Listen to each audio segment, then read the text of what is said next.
호질이라고 되어 있어요. 호랑이한테 혼나본 적 있어요? 너무, 아니요. 너무 무섭지 않을까? 호랑이 앞에서?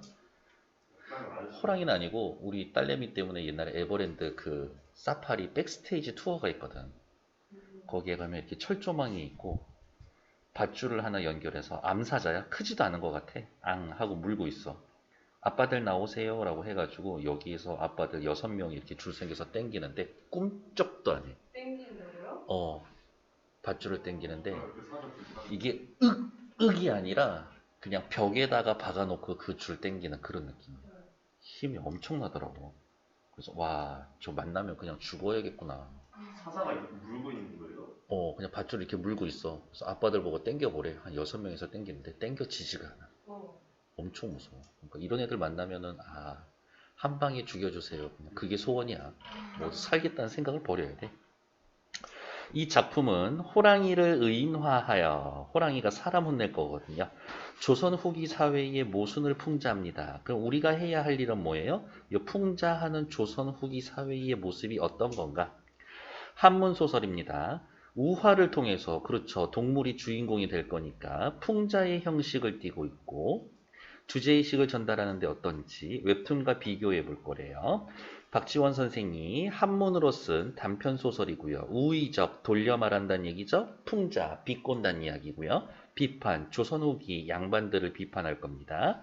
제재는 호질, 호랑이의 꾸짖음. 주제는 늘 중요하죠. 별표. 뭐를 풍자 비판할 거다? 양반들의 위선과 비도덕성에 대해서 비판할 겁니다. 위선은 뭐예요? 거짓으로 착한 척하는 거고 비도덕성은 말 그대로 도덕적이지 않은 거지.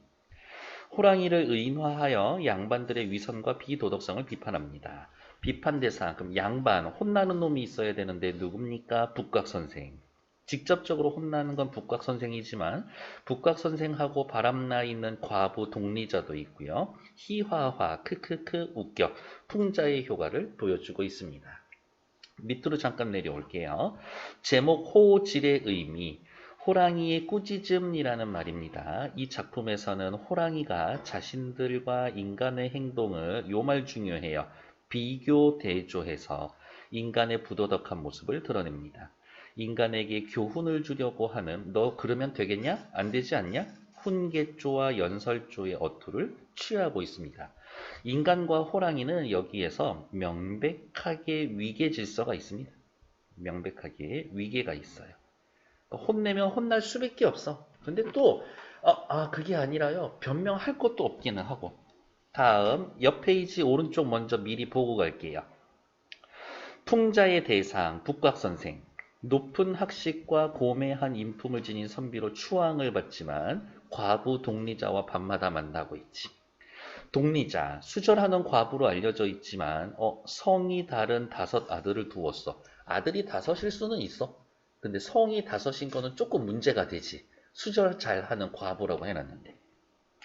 북각선생과 밤에 몰래 만납니다. 겉과 속이 다른 밑줄, 위선적인 인물. 겉과 속이 다릅니다. 사자성어 혹시 뭐 있어요? 표리부동. 겉과 속이 같지 않습니다. 양두구육. 고깃집에서 양머리 갖다 걸어놓고 양고기입니다 라고 해놓고 구육, 개고기 팔고 있는 거.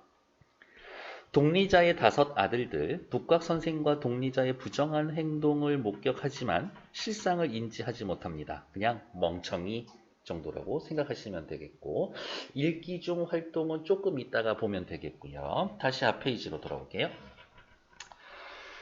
읽기 전에 패스. 내려오자. 앞부분 줄거리. 범이 사람을 잡아먹으면 첫 번째 사람은 굴각이라는 귀신이 되어 겨드랑이에 붙어 있고, 2번째 사람은 이오리한 귀신이 되어 볼에 붙어 다니며, 3번째 사람은 육혼이 되어 턱에 붙어 다닌다라고 합니다.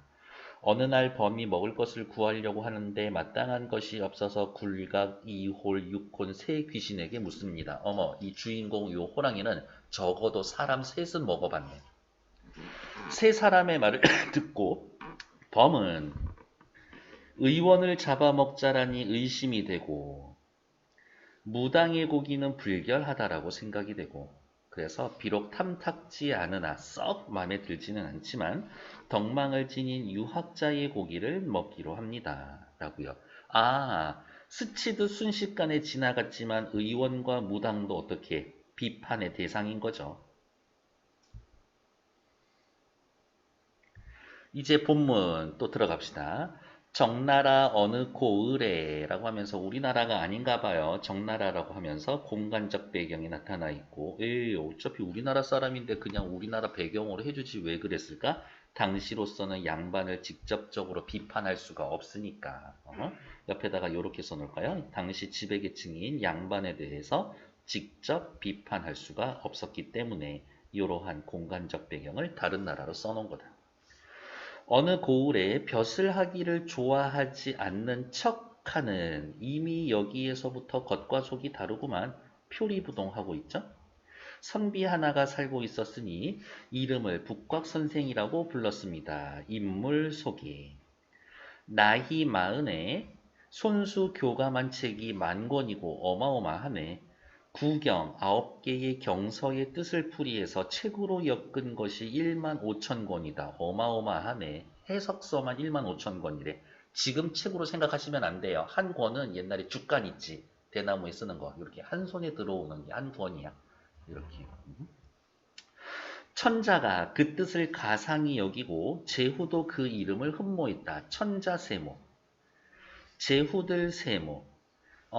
얘네들도 순식간에 비판이 대상이 됩니다. 왜? 글 잘 쓰는 유학자 존중하는 게 왜 잘못된 거예요? 얘네들은 어떻게 사람의 본성을 제대로 파악하지 못하고 있는 지배계층. 북각선생이 그렇게 좋은 놈도 아닌데 그냥 소문만 듣고 좋아해주고 있으니까.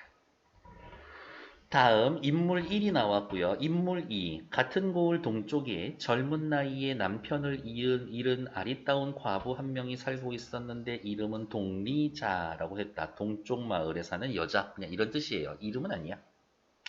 천자는 동리자의 절개를 갸륵히 여기고 제후들은 어진덕을 칭송해서 그 고을 사방 면리의 땅을 봉하고 동리과부지려.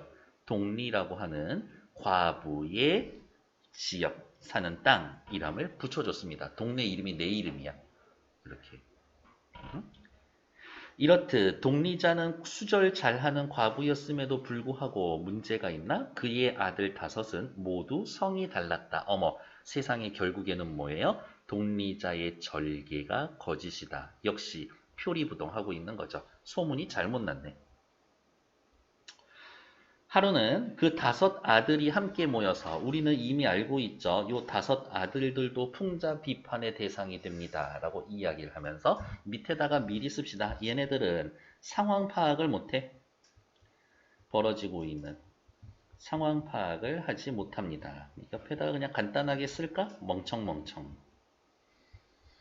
한밤에 모여서 강 북쪽에는 달기 울고 강 남쪽에는 별이 반짝이는 이라고 하면서 시간적 배경 깊은 밤에 방 안에서 들리는 소리가 여기에서의 방은 누구? 자신들의 어머니의 방에서 들리는 소리가 어찌 이렇게 북각선생과 비슷한가 하고는 서로 번갈아가며 문틈으로 엿보았는데 어머 과부인 우리 엄마 방에 엄마랑 북곽선생이 같이 있죠. 이게 문제가 되나? 문제가 되지. 이 시절에는 저 집은 과부집이에요 라고 알고 있으면 대문 안으로도 들어가지를 않는데 오랫동안 선생님의 덕을 흠모하여 왔습니다.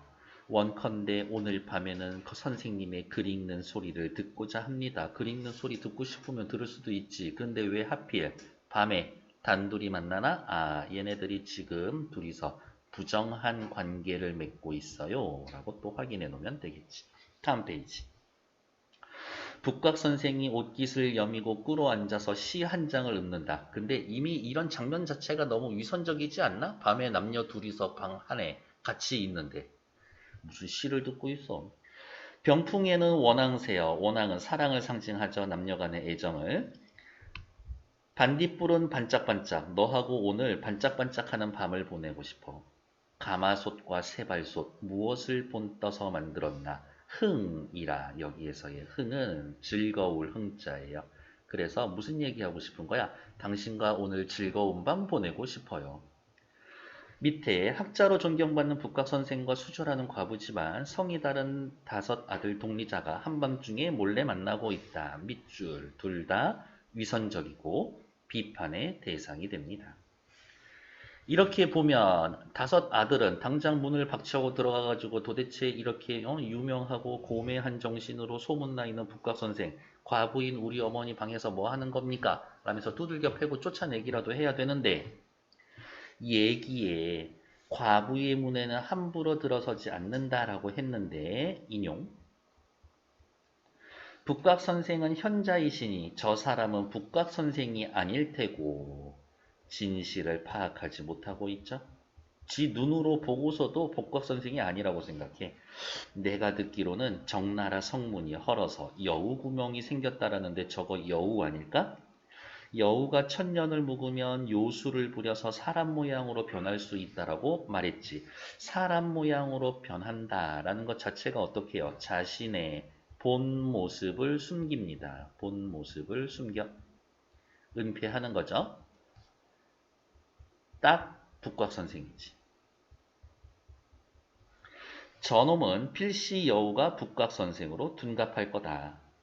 허상에 사로잡혀 실상을 보지 못하고요. 뒤에 얘기 보면 알겠지만 저거 잡아다 나눠가지고 우리 한번 잘 살아보자 할 거거든. 탐욕스러운 모습을 보입니다. 여우의 갓을 얻은 이는 1000만금의 부자가 되고 그러면 일단 이 여우는 북각선생이라고 해놨지만 여기에 나타나서 사대부, 지배계층이라고 일단 한번 체크해 볼까요? 이 당시 지배계층 1000만금을 얻는 부자가 되고 당신의 양반들, 지배계층들은 어떻대요? 부의, 탐욕적이다. 돈을 많이 벌고 싶어 해요.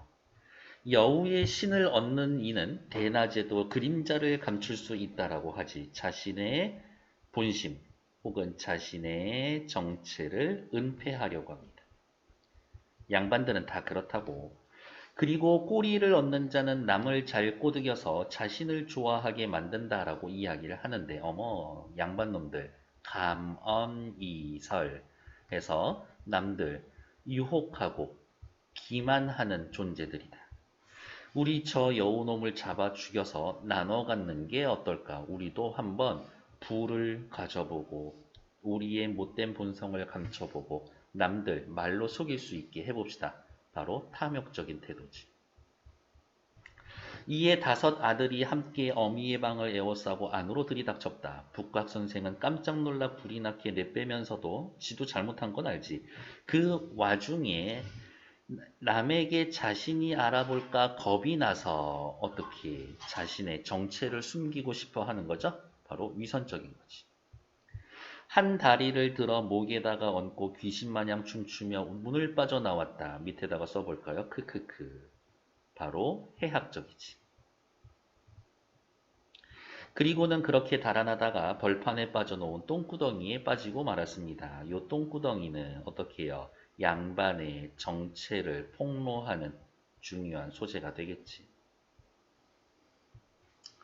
옆에 오른쪽 잠깐 볼까요? 읽기 중 활동. 5 아들이 북각선생이 여우가 둔갑한 거라고 믿는 이유는 뭡니까? 북각선생의 위선에 속아 본 모습을 제대로 보지 못한다.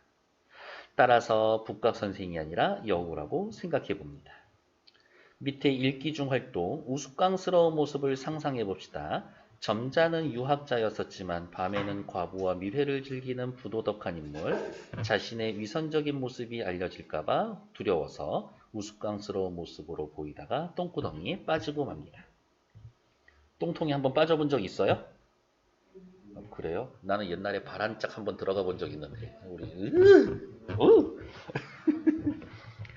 똥이 가득 찬 구덩이 속에서 버둥거리며 무언가를 잡고 간신히 올라 목을 내밀었더니 범 앞에 범 한 마리가 길을 막고 있었다. 북각선생 입장에서는 완전 위기지. 근데 걱정하지 않아도 돼. 온몸이 똥통인데 범도 비유가 있지. 범은 이맛살을 찌푸리고 구역질을 하며 코를 막은 채 얼굴을 외면하고 말했다. 아이코 그 선비 냄새가 구리기도 하구나. 첫 번째 1번 똥통에 빠져 있어서 똥냄새가 나는구나. 다음 2번. 양반, 선비라고 하는 것들의 어떻게 본성이 구린내가 나는구나. 두 가지로 해석할 수가 있겠죠. 양반, 선비들의 타락과 이중성을 빗대어서 조롱합니다. 두 가지 다 해석이 됩니다. 하지만 실제 얘기하고 싶은 건 두 번째겠지. 북각 선생이 머리를 조아리면서 비굴하죠. 일단 살아야 하니까. 앞으로 엉금엉금 기어나와 3번 절하고 다시 꿇어앉아서 말을 합니다. 엄청 예의는 또 잘 차리고 있네. 범님이야말로 호칭부터가 달라. 덕이야말로 참 지극합니다. 칭송. 대인은 그 변화를 본받습니다.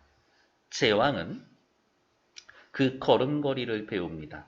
남의 아들 되는 이는 그 효성을 본받고 장수는 그 위엄을 취합니다. 라면서 무슨 얘기하고 싶은 거야? 사람에게 있어서 누구? 사람의 모범이 됩니다. 범이라는 것은. 짱이다. 그 명성은 신룡과 나란히 하여 한 분은 바람을 일으키고 한 분은 구름을 맞춥니다. 오, 얘기하죠. 범과 용은 동급이에요. 이 몸은 천한 신하로 감히 범님의 다스림을 받고자 합니다. 어떻게 해요? 계속 끝까지 비굴비굴 비굴비굴. 옆에 A, 가까이 다가오지 말렸다. 유라는 것은 여기에서 유는 선비, 유학자 할 때의 그 유예요. 옆에 있는 유는 아첨하다 할 때의 그 유예요. 우와, 호랑이 한자 많이 하네. 유라는 것은 유라고 하더니 유학자라는 놈들 아첨을 엄청 잘 한다라고 하더니 체크. 동음 이의어를 활용한 언어 유희 말장난. 옆에 오른쪽 잠깐만 볼게요. 언어 유희는 일종의 말장난인데 그 중에서도 얘는 동음 이의어를 이용했습니다. 유라는 것은 유다, 선비는 아첨하다, 동음 이의어. 무슨 얘기? 선비는 아첨을 잘 하는구나 라고 이야기를 해주고 싶은 거겠지. 남을 비꼴려도 알아야 이렇게 비꼬고 있지. 과연 그렇구나. 네가 평소에는 세상에 온갖 나쁜 이름을 끌어모아 제멋대로 내게 갖다 붙이더만 지금은 서둘러 면전에서 아첨을 늘어놓으니 그따위 말을 도대체 누가 믿겠느냐. 이런 겉다르고 속다른 놈아. 천하의 이치는 하나일 따름이니 에다가 밑줄 천하의 이치는 하나다. 뭘까?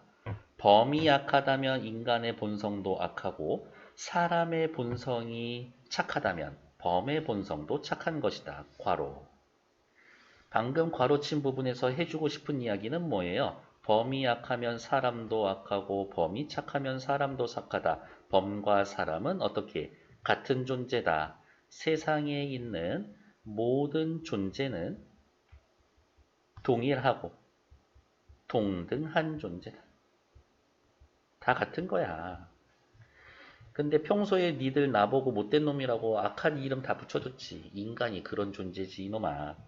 내 놈들이 하는 말은 모두 오상 벗어나지 않고 경계하고 권장하는 것은 늘 사강에 있다. 어렵게 생각하지 맙시다. 니들이 하는 말 모두 도덕 윤리에서 어긋나 있지 않고 니들이 경계하고 권장하는 것도 사강 모두 도덕 윤리에서 있다. 니들은 어떻게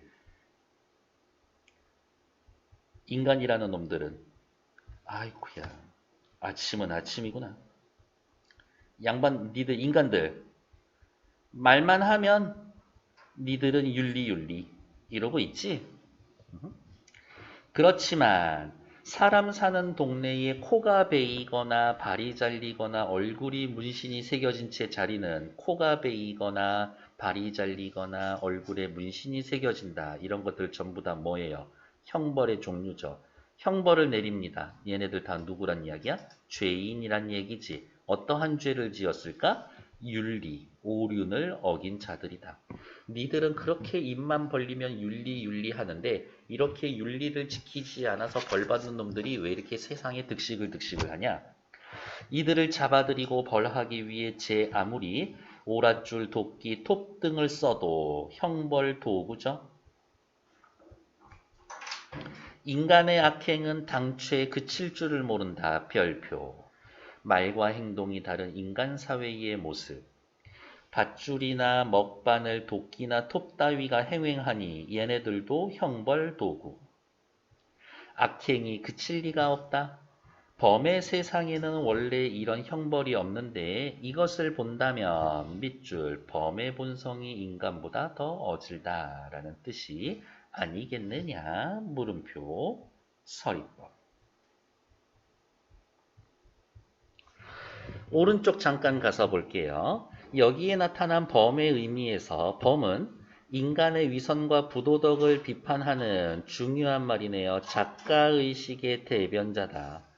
지배층에 대한 직접적인 비판이 수용되기 어려웠기 때문에 이것이 두려움과 존경의 대상이 되어온 범을 통해 지배층의 위선과 부도덕한 모습을 우회적으로 폭로를 한 겁니다.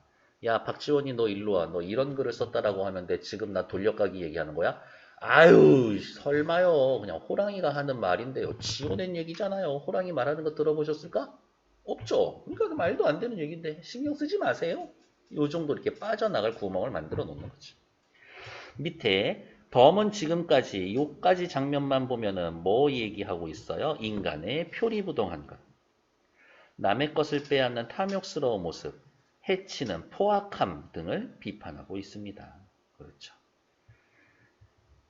밑에 어구 뜻들이는 확인하시면 되겠고요. 됐고 옆 페이지 1번부터 7번까지 7문제 한 3분만 드려볼게요. 시작해 볼게요. 1번 서술자가 주로 주요 인물을 소개하고 있다. 그렇죠. 소설의 초반부에 나타나 있으니까. 그럼 여기에 이 서술자 맞아. 이거 전지적 작가 시점이었지. 그런데 올해 수능 특강을 봤더니 전지적 작가 시점이 아니라 전지적 서술자 시점 요런 말을 씁니다. 그냥 용어 익숙해지시라고. 시간의 흐름에 따라서 서술이 되고 있습니다. 나쁘지 않죠. 뭐 순행적 구성으로 되어 있다. 순차적 구성으로 되어 있다. 인물의 대화와 행동을 중심으로 사건이 전개되고 있는 거 맞고요. 의인화된 대상, 범이 작가가 말하고자 하는 대변인이다. 그렇죠? 답은 5번. 함축적인 표현, 사건이 어떻게 될지 암시하고 있다? 아니요. 그냥 있는 그대로 잘 따라가시면 됩니다. 밑에 거. 범이 말하는 말하기 방식으로 적절한 것은 동음 이의어를 활용하고 있다. 괜찮죠? 뭐라고? 유는 유라 하더니 점점점. 다음 니은 대조의 기법을 사용하고 있다. 괜찮죠? 뭐 범한테는 그런 게 없어. 하지만 인간 세상은 그렇지 않나? 자기를 은근히 과시하지 않고요. 비판의 대상을 확대하고 있습니다. 그렇죠. 지금 눈앞에 보이고 있는 이 북곽 선생을 비판함으로써 선비 그리고 인간 전체를 비판하고 있습니다. 상대의 공감 유도하고 있어. 땡. 답은 2번. 3번. 북곽 선생의 모습을 나타낸 말로 가장 적절한 것은 뭐 할까요? 답은 3번. 교언영색. 교묘한 말로 색을 꾸밉니다. 그냥 이 털고 있다고. 다음 기억을 바탕으로 동리자의 5 아들을 비판해 봅시다. 기억의 내용은 뭐 있는데요? 저거 북곽 선생을 보면서도 북곽 선생인 줄 모르고 있죠? 답은 1번. 요즘은 쓰면 안 되는 말이기는 한데 눈뜬 장님 이렇게 장애인을 직접적으로 드러내는 이런 단어들 뭐 별로 쓰시면 안 돼요. 꿀먹은 벙어리 이런 것도 안 돼. 쓰지 마. 니은에 사용된 표현법. 니은은 뭔데요? 유는 유라 하더니 위에다가 하나 귀찮아도 씁시다. 동음이의어를 활용한 언어 유희. 비슷한 단어 쓴 거 찾으시면 되겠죠? 답은 몇 번? 4번. 상을 발길로 탁 차고 운봉의 갈비. 여기에서의 갈비는 신체 일부. 나도 갈비 한 대 먹고 싶어. 여기에서는 음식 갈비. 이런 것들. 말장난하면 너무 재밌지. 완전 아재예요. 6번. A에서 비판하고 있는 모습이 아닌 것은 1번. 아첨을 잘하는 모습 있죠? 비판하죠. 5상과 4강, 윤리를 지키지 않는 모습들 있죠. 이익 추구에만 급급해서 서로 다투는 것들, 이 모습은 없고 입으로만 도덕을 말하면서 실행하지 않는 모습. 형벌이 있음에도 불구하고 악행이 그치지 않는다. 다 있죠? 없는 것은 3번. 7번 확인할게요. 보기의 내용을 참고해서 범을 내세운 이유, 아까 이야기한 거. 여전히 성리학 중심의 세계학과 양반 중심의 계급 질서가 공고했다. 튼튼했지. 이러한 사회적 분위기에서 직접적인 것으로는 비판하기가 어려웠어요. 그래서 무슨 얘기를 써주시면 되나? 발은 길지만 써봅시다. 지배층을 직접 비판하기 어려웠기 때문에 지배층을 직접 비판하기 어려웠기 때문에 그래서 범을 내세워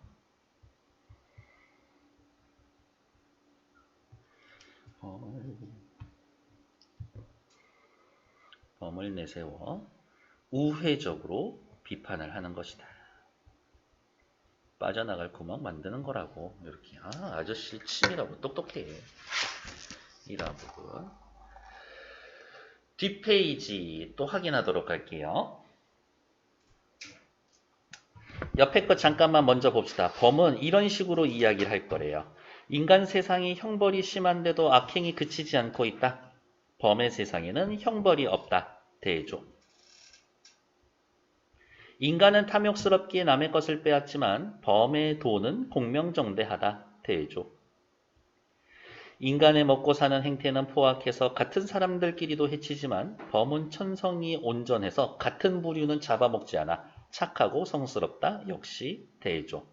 괜히 썼나? 범과 인간을 대조해서 말하고 있다. 다음 밑에 거. 소나 말은 니놈들에게 무척 쓸모가 있어서 그런 게 아니냐라면서 어떻게 해요? 남들을 이용해 먹기만 한다. 인간은 이기적인 존재다. 아니겠느냐? 물음표. 하늘이 이 문제를 공평하게 처리한다면 내 놈을 잡아먹는 것이 마땅하겠느냐? 놓아주는 게 마땅하겠느냐? 하늘의 뜻에 따르면 너를 잡아먹는 것이 마땅하다. 물음표. 서리적 표현으로 말하고자 하는 바를 강조합니다. 서리법 자체가 강조에 들어가니까요. 밑에 거 비판 대상의 확대. 처음은 누구부터 시작? 북각선생으로 시작했죠. 그 다음 양반사회로 확대가 되고 양반에서 끝인가? 인간사회 전체로 확대되고 있습니다. 그러니까 조선 전체에 대해서 그 비판적인 의식을 적나라하게 드러냈습니다. 오른쪽에 나와 있는 거는 조금 이따 읽어볼게요. 시작해 봅시다. 범은 풀을 먹지 않고 곤충이나 어류도 먹지 않는다. 사람과는 달라. 강술 따위는 좋아하지도 않고 새끼를 기르는 조그만 짐승들은 건드리지 않는다. 라면서 어떠한 태도야? 그래, 그 정도는 내가 봐줄게. 관용. 산에 들어가면 노루나 사슴을 사냥하고 들판에서는 말과 소를 공격하지만 여태껏 망을성에 휘말리거나 음식과 관련된 구설에 오른 적이 없다. 왜 그랬을까? 이거는 생존을 위한 세상 모든 만물의 자연스러운 이치니까. 우리는 배고플 때만 사냥을 한다. 그러니 범의 도리야말로 광명정대하지 않느냐. 물음표 서리법. 사람들은 범이 노루나 사슴을 먹으면 미워하지 않다가 왜? 노루와 사슴은 인간의 삶과 직접 관계가 없으니까.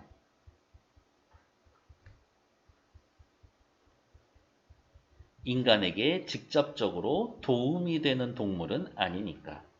소나 말을 잡아먹으면 원수라고 떠들어댄다. 왜? 자신의 이익과 관련이 있으니까.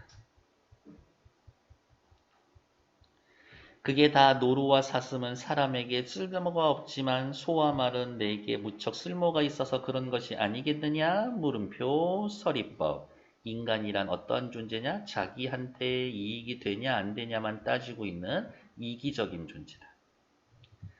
그런데 말과 소가 수고를 다하여 짐을 싣고 복종하여 내놈 성심껏 내놈들의 뜻을 받드는 것은 아랑곳하지 않고 고마움 몰라. 날마다 푸죽간에서 쉴 새 없이 이들을 도살해버리고는 뿔과 털조차 남기지 않는다. 잔인한 놈들. 그것도 몰라 모자라 노루와 사슴까지도 잡아먹어 과욕. 산과 들에는 우리에게 먹을 것이 없는 이 지경에 이르렀다. 너들은 왜 우리 생각 안 해주냐? 이 이기적인 놈들아.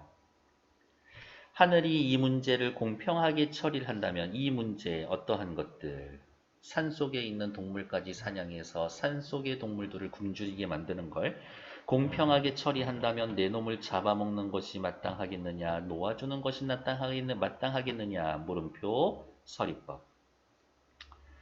대개 남의 것을 취하는 것을 도라고 하고 도적 도둑할 때의 그 도예요.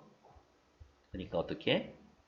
빼앗다 도 훔치다 도 생명을 해치고 남에게 못된 짓 하는 것을 적이라고 한다. 도적, 해적, 산적 할 때 너희들은 밤낮 없이 팔을 걷어붙이고 열심히 눈을 부라리면서 남의 것을 빼앗으면서도 부끄러운 줄을 모른다. 인간이란 존재, 염치 없는 존재다. 심지어 돈을 형이라고 부르지 않느냐. 배금주의. 물질 만능주의. 돈을 형이라고 부른다? 이 당시 조선은 이미 화폐 경제로 넘어가고 있구나. 화폐 경제가. 장수가 되려고 제 아내를 죽이지 않느냐. 와, 윤리라는 건 눈 하나도 깜짝하지 않죠. 이러고서 인륜의 도리를 논할 자격이 있느냐? 없지. 서리법. 어디 그뿐이냐? 어이쿠야. 인간의 어떻게? 악행을 열거해주고 있죠. 메뚜기에게마저 양식을 빼앗고 누에에게서 옷을 약탈한다. 벌을 가두어 꿀을 빼앗고 개미알로 젓갈을 담아. 진짜 먹나? 조상들 제사에 올리기도 한다. 여기에서부터 여기까지 딱 정리해주죠. 니들 잔인하고 야박해.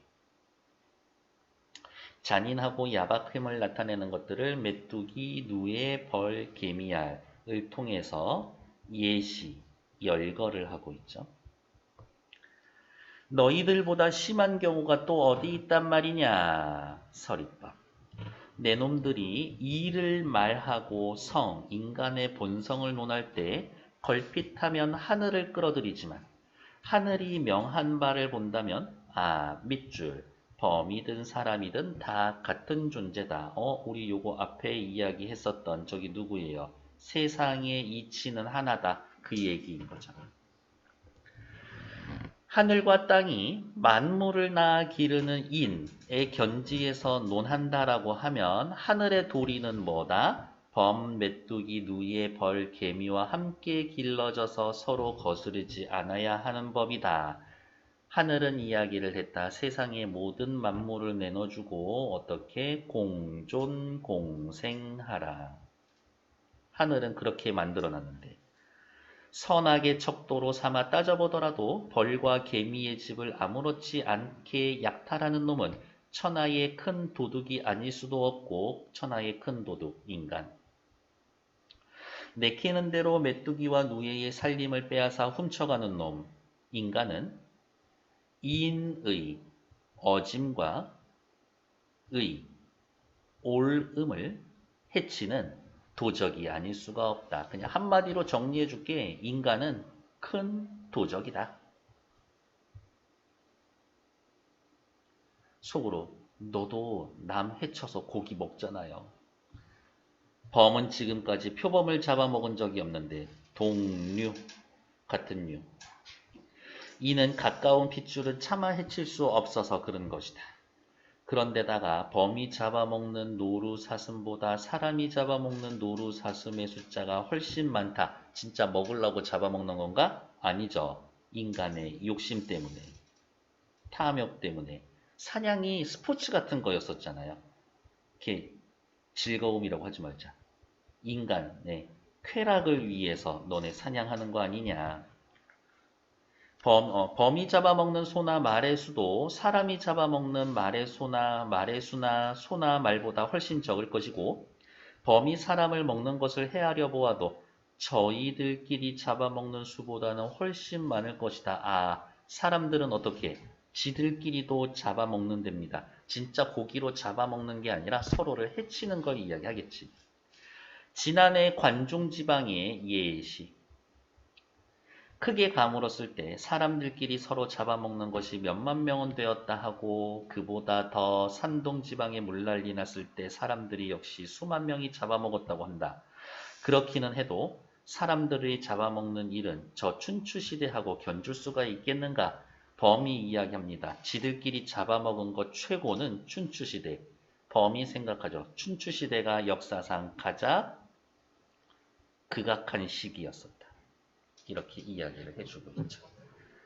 춘추시대에는 근데 이 시대의 역사는 너무 재미있기는 한데 덕치를 행한다라는 명분을 앞세워 일으킨 전쟁이 17번이었고 많단 얘기죠. 보복을 일으킨 싸움이 30번이었었다. 많다. 니들은 싸움의 원인이 명분, 보복이구나.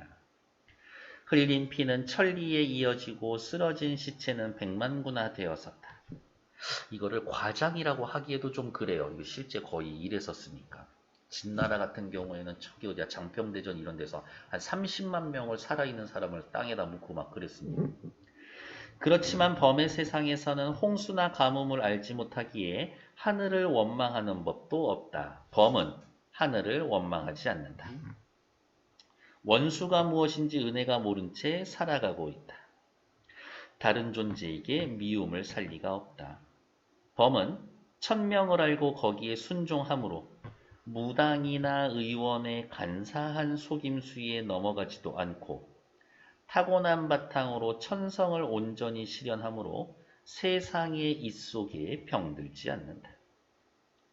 범 더럽지 않아. 범 깨끗해. 깨끗한 걸 넘어서서 어떻게 해요? 범이 착하고 성스럽다라는 것은 이것 때문이다. 범은 착하고 성스럽습니다. 왜요? 천명을 알고 순종하니까. 천성을 온전히 실현하고 있으니까. 이 정도는 체크해 주셔야지. 범의 무늬를 관찰하면 천하의 그 문을 드러낼 수가 있다. 작은 병기도 쓰지 않고 병기의 목적은 뭐예요? 살생을 목적으로 만들어낸 포악한 도구지. 오직 자신의 힘과 발톱과 이빨만을 사용하는 것도 그 무예가 천하에 빛난다. 이 말 중요하네요. 나는 발톱과 이빨만 사용해서 사냥한다. 인간이 무기를 만드는 것과 대조되면서. 범과 원숭이를 그릇에다가 새긴 것은 천하의 효를 높이자라는 뜻이다. 사람들은 생각했죠. 범, 원숭이, 효를 다하는 동물들. 그래서 그릇에 새겨놓고 본받고 싶어 합니다.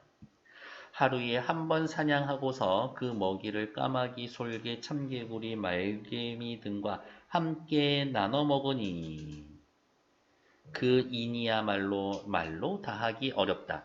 사냥해서 어떻게 혼자 먹는 게 아니라 함께 나눠 먹는다. 함께 나눠 먹는 것이 바로 인이다. 어진 것이다. 나와 있지는 않지만 어떻게 인간하고는 다르죠. 고자질하는 자는 잡아먹지도 않고 병든 자는 먹지도 않고 상중인 자도 먹지를 않는다. 고자질한 자는 먹지를 않는다. 더러운 거 먹지를 않아. 범은 깨끗하다. 병든 자는 먹지를 않는다. 환자들 배려해주죠. 상중인 자도 먹지 않는다. 역시 슬픔을 안고 있는 사람 잡아먹지 않죠. 배려해줍니다. 그 의야말로 다 표현하기 어렵다. 무슨 얘기하고 싶은 거예요? 범은 인하고 의가 있는 존재다. 사람과 달리. 그런데 내 놈들은 아이쿠야 이제 인간들 얘기할 거네요. 이렇게 해놓고 둘이 삿대질 그 다음에 옆에다가 대조 쓰면 되고 위에는 범의 이야기 밑에는 인간의 행동에 대한 이야기. 그런데 내 놈들이 먹고 사는 행태는 인과 거리가 멀다. 덫과 함정으로도 부족해서 새잡이, 노루잡이 그물, 물고기 그물, 큰 물고기 잡는 그물, 수레, 삼태 그물까지 만들어 놓았다. 어떻게? 많이 잡아먹기 위해서. 과욕. 처음에 그물을 만든 자는 그야말로 세상에 뚜렷이 세상의 으뜸가는 화근을 마련해 놓은 자다. 그물은 화근, 재앙의 근원이다. 여기에서의 그물은 뭐예요? 크게 보면은 살생의 도구가 되는 거지. 사냥의 도구가 되는 건데. 이러한 도구를 만들어서 인간 입장에서는 효율적으로 사냥을 할 수 있지만 자연 입장에서 해보면 쓸데없이 많이 사냥하는 거지. 게다가 뾰족창, 쥘창, 삼지창, 도끼, 세모창, 환도, 비수, 긴창까지 생겨났었다. 열거. 화포가 한번 터지면 소리가 화산을 무너뜨리고 불 기우는 음향을 흩트릴 정도다. 화포, 폭약까지 쓰고 있네. 그 사나움이 천둥을 능가할 정도로 무시무시하다. 지나치게 강력한 무기를 사용하고 있다. 이러고서도 그 포악함을 충분히 드러내지 못했는지 빨간색 밑줄. 이제는 부드러운 털을 빨아서 악교를 붙여 붓이라는 뾰족한 물건을 만들었다. 호랑이 입장에선 어떻게? 이 화포보다 붓이 더 위험해. 왜? 화포는 뻥 터지는데 규모가 크긴 하지만 그 근처 사람만 죽어. 근데 붓은 달라. 형체는 대추씨 같고 길이는 한 치도 되지 않는데 오징어 거품 먹물에 적셨다가 이리저리 치고 찌른다. 글로 사람을 해한다. 붓으로 찔러 죽인다가 아니라 글을 써서. 굽은 것은 세모창 같고 날카로운 것은 작은 칼 같고 예리함은 긴 칼 같고 갈라진 것은 가지창 같고 곧은 것은 화살 같고 팽팽하기는 활 같다. 무슨 얘기하고 싶어요? 인간, 니들이 쓰는 글이라는 건 살생 도구다. 글이 살생 도구다? 그러면 글 쓰는 사람, 누구들? 선비들, 양반들을 비판하고 있는 거겠죠. 평민들이 글을 많이 알고 있지는 않을 거니까. 이 병기, 붓이 한번 움직이면 온갖 귀신들이 밤중에 울부짖는다. 이 귀신들은 뭐예요? 글 때문에 죽은 억울한 사람들이겠지. 한밤중에 울부짖는다. 한이 맺혀서. 이처럼 잔혹하게 서로를 잡아먹는 것이 내 놈들보다 더 할 수가 있겠느냐. 서리법. 오른쪽 위로 올라올게요. 우화로서의 호질, 우화. 일반적으로 세태를 직접 빗대기, 비판하기 어려울 때 동물을 빗대어 이야기합니다. 작가가 직접 요 멘트는 외워놓으세요. 직접 자신의 목소리로 지배층을 비판하기 어려운 상황에서 우화의 양식을 선택했습니다. 범의 입을 빌려 자기가 하고 싶은 말을 우회적 돌려서 말합니다. 다만 일반 우화와 다른 것은 보통 우화가 부정적인 인물을 등장시켜 풍자하는 데 반해서 호질은 의인화된 동물이 심판자로서 부적절한 인간을 비판합니다. 어디가 있어? 심판자. 이 말 기억해 두시고요. 밑으로 내려왔을 때 읽기 중 활동. 이 병기 뭔데요? 붓이 한번 움직이면 울부짖는 사람이 많다. 정쟁의 상대를 참소하고 죽음으로 내몰아 한을 품고 죽는 사람이 많았다고. 요 문제가 어디가 있냐? 네, 6번 문제죠. 그래서 그냥 이 정도로만 체크할까요? 요렇게 체크해 놓고 뒤에 나오는 페이지 43쪽에 6번이 요거의 답입니다. 기억이 의미하는 바를 서술하시오. 뭐 읽어주면 되지. 계속 볼게요. 먹잇감을 찾아왔었는데 요 말은 또 빨간색으로 체크. 처음에는 북곽 선생을 비판했지만 비판의 대상을 확대하고 있습니다. 양반과 인간사회 전체로.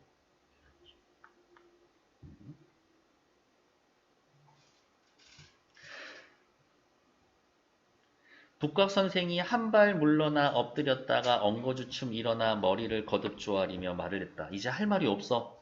옛글에 이르기를 인용. 비록 못된 사람이라도 목욕 재개를 한다라고 하면 반성하고 올바르게 살겠다라고 다짐을 한다면 상제, 옥황상제라도 섬길 수 있다라고 했습니다. 이 천한시나 감히 법님의 다스림을 받고자 합니다. 굽실굽실 비굴하죠. 저 잘못했습니다. 반성하는 모습. 하지만 옆에다가 괄호해놓고 이것마저 위선적이지.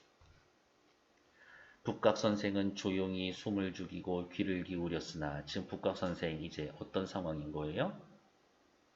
굽실굽실 하고 있고 여기에 어흥 호랑이가 이렇게 앉아 있었을 텐데 이렇게 굽실굽실 굽실굽실 한참이 지나도록 아무 말도 들리지 않았다. 황송한 마음으로 마음이 들어서 손을 모으고 머리를 조아린 다음 고개를 들어 바라다 봤더니 범이 이미 사라진 후였다. 어우 살았다. 범이 용서해 준 걸까?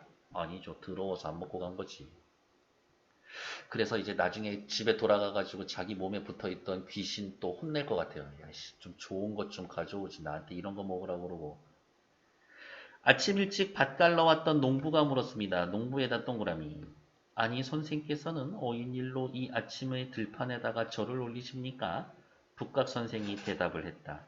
내가 말을 들으니 하늘이 높다 하니 하나 어찌 머리를 굽히지 않을 수가 없으며 인간은 언제나 늘 겸손해야 하고 땅이 두텁다 해도 발걸음을 조심스레 뒤집지 않을 수가 있겠는가. 사람은 살면서 늘 조심조심 하면서 살라고 했어. 그래서 나 겸손하고 조심한 걸 몸으로 행동하고 있는 거지. 엄청 또 입 잘 털고 있죠? 앞에 반성하는 태도와는 대조되는 위선적인 모습입니다. 그러면 아까 농부한테 동그라미 해놨죠? 농부가 이 소설에서 등장하는 의미는 뭡니까? 오른쪽에 있죠. 이른 새벽에 일하러 나가는 농부 자체는 일단은 농부는 건실하게 살아가는 인물. 이와 같은 농부의 모습은 북각 선생과 대비가 됩니다. 농부의 질문에 답하는 북각 선생의 모습은 범과 있었던 일은 있고 다시 허위에 가득 찬 태도를 보여줍니다. 어쩌고 저쩌고 지금까지 한 말이 모두 거짓이었다. 지금까지 한 말이 모두 거짓이었다. 양반놈들 이거 고쳐서 못 써 라는 것을 보여줍니다. 그래서 농부 밑에다가 이렇게 쓸까요? 농부가 하는 일은 뭐예요? 라고 물어보신다면 북각 선생, 즉 양반들, 지배계층이 위선을 폭로해주는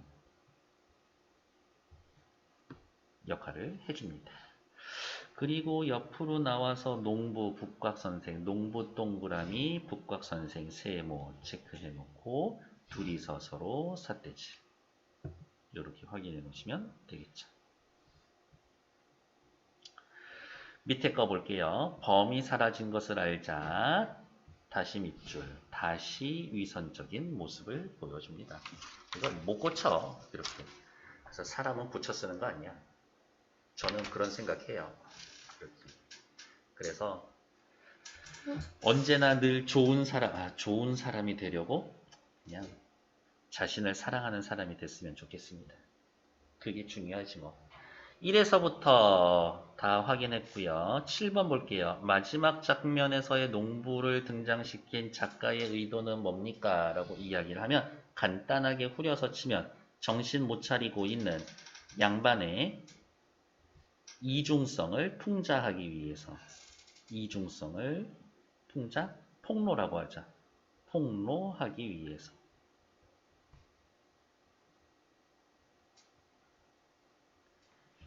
1번부터 5번까지 2분만 드려볼게요.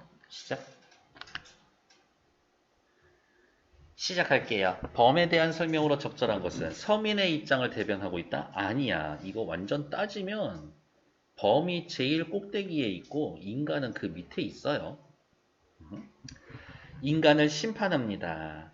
인간이 두려워하고요. 인간 사회의 문제점을 꿰뚫고 있고요. 차이점을 들어서 말하고 있습니다. 대조. 그리고 옆에다 추가로 더 쓸까? 서리법 엄청 쓰고 있죠? 그거까지 확인해 놓으면 됐어. 2번. 보기를 바탕으로 이해한 내용을 한번 찾아봅시다. 우활한, 인격화된 동식물이나 사물을 주인공으로 하여 그 속에 풍자와 교훈의 뜻을 담고 있습니다. 인간의 어리석음과 약점을 부각시키면서 교훈을 전달합니다. 북각선생이 풍자의 대상입니다. 그러죠. 범을 의인화하여 주인공으로 삼고 있습니다. 그러지. 농부는 이 이야기의 교훈을 나타내는 게 아니라 아까 농부의 기능이 있었죠? 그거 체크. 동물보다 못한 인간의 부도덕한 악행을 꽂히고 있습니다. 그러지. 기역, 니은, 리을. 답은 4번. 밑에 문제 3번. 범이 비판하는 인간의 모습, 재물을 숭배한다. 아까 어느 부분에 있었어요? 돈을 형이라고 부른다. 돈을 형이라고 부름. 서로 간 목숨을 빼앗습니다. 그렇죠. 춘추전국시대의 이야기를 하고 있죠. 자연을 무자비하게 약탈합니다. 그렇지. 뭐 개미 젓갈도 먹고 벌한테 꿀 뺏어 먹고 이해관계에 따라서 판단을 다르게 합니다. 그렇지. 왜?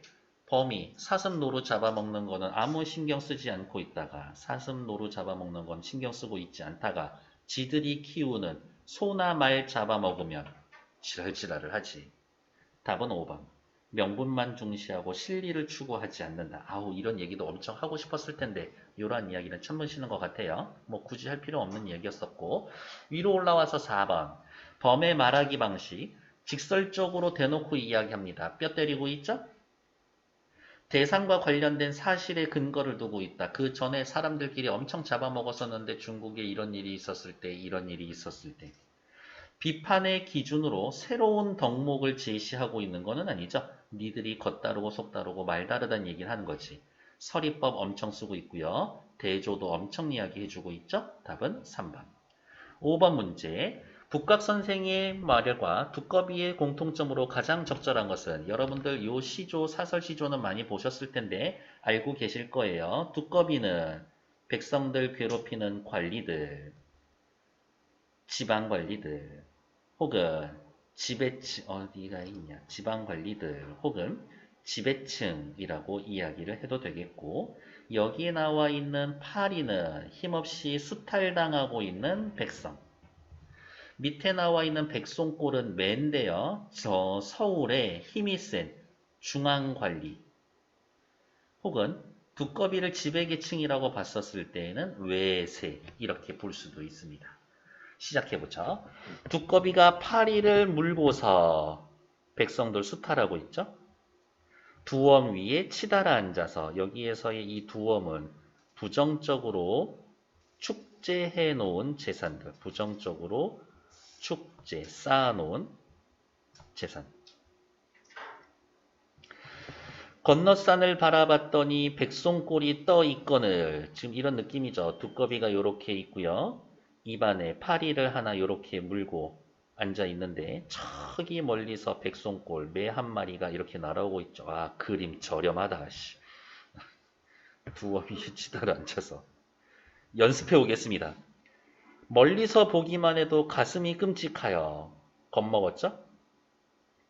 훌쩍 뛰어려 내다렸다가 두엄 아래 자빠지거고 자빠졌구나. 크크크. 희화화하고 있네요. 그래놓고 한다는 소리가 이거죠. 큰 따옴표. 모쳐라 냅둬. 날쌘 나엽기 망정이지. 다른 놈들이었으면 애헐 멍들었을 거야. 라면서 허세 부리고 있지. 북각선생하고 너무 비슷한 면이 있는데 어떠한 면에서 비슷해요? 답은 4번. 굴욕을 감추려고 허세를 부리고 있습니다. 두꺼비의 말을 직접 인용하여 허세를 비판하고 있습니다.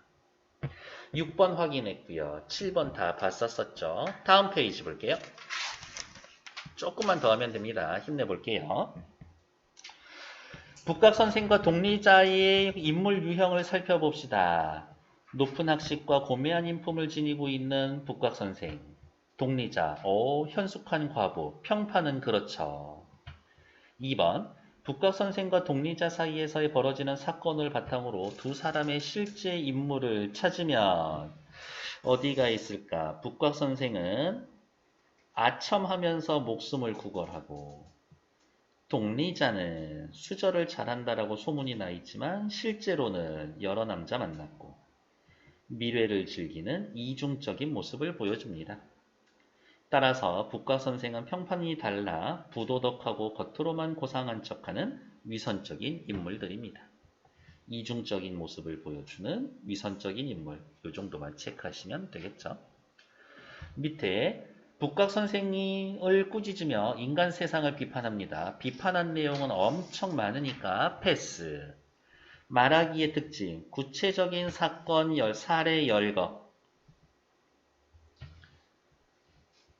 구체적 사례 열거. 범과 인간 대조. 됐고 오른쪽 위로 올라가 볼까요? 2번 북각선생이 농부에게 한 말 끝까지 허세 부리고 있죠. 범의 한 말과 달라. 범에게는 아첨, 농부에게는 위선적. 이를 통해 강자에게는 비굴하고 약자에게 허세를 부리는 양반의 이중성을 드러내고 있습니다. 너무 꼴보기 싫. 나는 이게 제일 꼴보기 싫더라고. 그럼 어떻게 살아야 돼요? 그냥 누구에게나 친절해. 풍자는 인물의 비판적 웃음으로 밑줄 비판적 웃음 그리고 위에다가 쓸까요? 뭐라고? 그 풍자의 대상에 대해 부정적으로 인식하고 있다. 대상에 대해 부정적으로 인식한다. 인간의 결점 모순둥을 빗대어서 비판하는 겁니다. 풍자의 목적은 부조리한 사회나 인간의 모습을 비판함으로써 잘못된 세계를 나타냅니다. 그리고 풍자의 대상은 비웃음 조롱으로 희화화의 대상입니다. 밑에 풍자의 대상, 북각선생, 동리자, 그리고 어떻게 양반 계층 및 인간사회. 맞아. 북각선생으로 시작했지만 풍자의 대상이 확대되고 있었었지. 맞아. 풍자의 내용은 이중성, 부도덕함, 탐욕, 악행. 풍자의 방법은 가상의 존재인 범을 내세워서 말이 너무 깁니다. 우화화하여 풍자의 대상을 희화화하고 있습니다. 시대 상황을 이해하며 형식과 내용의 연관성, 아주 잘 형식과 내용이 연관되어 있어요. 열하일기가 쓰여진 18세기 후반은 정조가 정치를 개혁했던 시기, 여러 가지 사회적 변화가 추구되었습니다. 18세기 후반이구나. 그러나 그것이 근대적이면서 새로운 질서를 추구하는 것은 아니었습니다. 문제인데 여전히 성리학 중심의 세계관, 양반 중심의 계급 질서가 공고해서 튼튼했지. 이래서 직접적으로 쇠퇴하는 게 비판이 쉽지 않았기 때문에 범을 내세워서 우회적으로 풍자한 겁니다. 다음 페이지. 우화 형식으로 창작한 의도는 뭐예요? 라고 물어본다라고 하면 어디가 있을까? 직접적으로 비판하기 어려웠었죠. 그래서 범의 입을 통해 지배층의 위선과 도덕을 우회적으로 폭로했습니다. 이 작품에 등장하는 범은 작가의 대변자입니다. 당시 사람들이 이 작품을 보면서 어우 신나 뭐야 열받게 서민들은 통쾌해했을 거고 사대부 계급들은 불쾌했겠지. 뭐야 나 까는 건가? 이런 것들. 밑에 호랭총각 이거 네이버 보면 엄청 저기 뭐야 상위권에 있던데 막상 손은 안 가더라고. 요즘 재밌는 거 있나?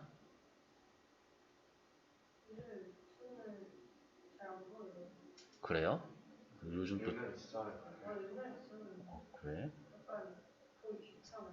요즘 호랭총각 암행어 살인자가 얼마나 대단하게 그리 쫄아계시오. 이 바닥에선 쫄면 지는 거 모르쇼. 말도 마시오. 들려오는 소문이 보통이 아닙니다. 사실상 활동 반경은 전국구예요. 그자가 언제 어느 때 나타날지 모르니 우리도 조심해야죠. 우리가 조심할 게 뭐 있어. 죄진 거라도 있어. 그런 거는 아니지만 그래서 말인데스. 이거 변변찮기는 하나. 누가 보면 오해하겠소. 설마 공직자에게 뇌물은 아니죠. 공직자 놈들. 뇌물 받고 있는 장면. 오른쪽 위로. 이거 뇌물이라뇨. 그럴 리가 있겠습니까? 결코 대가성이 없는 순수한 선물입니다. 매우 순수하구려. 큰일 하시는 대감께 작은 도움이 되고자 합니다. 딱 걸렸다 이놈들. 훌렁. 확실한 물증까지 잡았으니 어쩌고 저쩌고. 공직자 체포한다. 기생이 아니라 암행어서였더니 저거를 기생이라고 믿고 있는 것도 문제 아닌가? 깜쪽같이 속았네. 호랑이를 닮은 게 아니라 그냥 호랑이네. 작품에 방연된 사회상과 호랑이를 중심으로 호질과 호랭총각의 공통점. 이 호랭총각에서의 나와 있는 장면은 뭐예요? 공직자가 뇌물 받고 있는 장면이죠. 호질은 양반들의 위선적 부도적인 것, 호랭총각은 뇌물 받는 장면을 직접 보여주고 있습니다. 두 작품 모두 인간 사회의 심판자 역할을 하는 호랑이를 통해 부정적 현실을 비판했습니다. 2번 호랑이를 내세워 비판하고 싶은 우리 사회의 모습을 한번 열심히 그려보시고요. 다음 양반의 위선에 가하는 통렬한 일침. 중요한 부분에다가만 체크를 좀 할게요. 일단 한문소설 됐고 우화적 수법, 대화 형식, 간결한 구성. 풍자적이다. 독리자도 그렇고. 북곽선생과 독리자로 표상된 당대 양반계층의 이중성과 부패를 비판한다. 호랑이의 입을 빌려서 인간의 탐욕과 무도한 위선, 유학자의 위선을 엄하게 꾸짖습니다. 전체 세 부분으로 나눌 수가 있는데 첫 번째 부분에서 먹잇감 찾아준다는 악기들이 대호와의 문답 하면서 인간을 유형별로 비판하는 대목 기억나요? 의원, 무당 얘기하는 게 여기지. 두 번째 독리자와 미래하던 북곽선생이 들켜 도망치다가 분뇨에 빠지고 세 번째 장면 목숨 구질구질 하는 장면. 교과서에서는 두 번째, 세 번째입니다. 밑으로 내려갈게요. 이 작품을 살펴보면 호질, 또 호랑이가 꾸짖는다라는 이야기인 거고 됐고 됐어. 인간의 부독함을 심판하는 존재. 북각선생으로 대변되는 부도덕한 인간의 악행을 꾸짖습니다. 작가의 의식을 대변하는 허구적 대리인입니다. 왜 그랬을까? 직접적으로 비판하기 어려웠으니까. 인격화된 동물을 통해서 풍자를 나타내는 우화의 방식을 사용합니다. 우화의 방식. 양반의 위선과 부도덕성을 더욱 신랄하게 비판할 수 있었습니다. 됐고 나머지 부분에선 체크할 거 있나? 오케이 됐어. 됐고 47페이지에서는 뭐 딱히 볼 게 있었나? 네, 한번 읽어보시면 될 것 같고요. 10분만 쉬었다 갈게요.